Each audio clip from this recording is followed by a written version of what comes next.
kung makikita nyo sa lugar na to, ayan, naliligo sila kahit sa mga lokal dito, mga Kiwi, mga Maori. Dito sila naliligo kasi gawa ng hot water. Ngayon, sikay po. Okay na pre, okay na pre. Yeah, very hot. Yeah. Okay na pre. Yo guys, puntahan muna namin yung Hot Beach Lake dito sa Taupo. So ayan, kasama ko si Bonnie. Wow! At si James, say hi. Yan, pupunta muna kami. Tapos yung kumpare ko naman, siya yung tour guide namin papunta doon. So, ayan.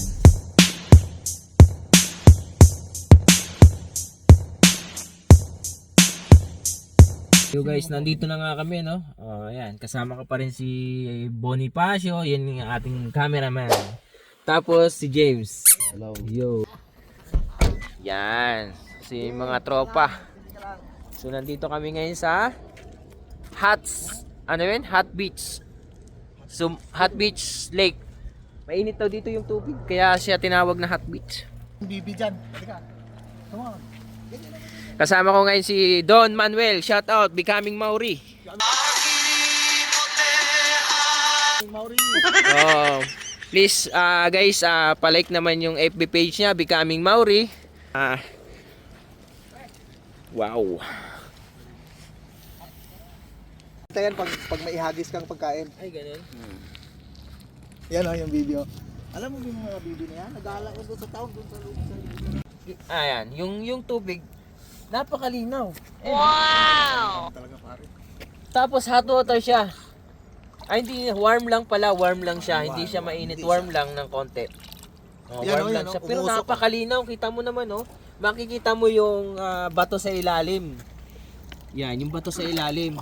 Tapos nausok, kita mo, nausok. Guys, dito, warm lang siya. Kinapa naman natin yung tubig. Pero doon banda, makikita nyo, nag-uusok pa. Kita mo, nag-uusok pa. Yan, puntahan natin yun kasi doon daw yung area na medyo mainit. Tara. Guys, bago natin puntahan yung area na yon, meron akong napansin dito, may dalawang bibi. Kagaya lang din sa atin doon sa Pilipinas. Ayun, oh. So parang napakabait ng mga to. Dito na rin sila natambay, siguro kumakain. Ayun pa, oh. Hindi lang yung dalawa. Ang ganda, oh. 'Di ba? So, talagang napakaganda dito. Tara, nandito na tayo sa area kung saan mainit na yung tubig.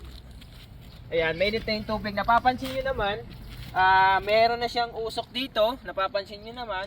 Ayan, tapos dito banda, madaming naliligo kanina. Napapansin ko.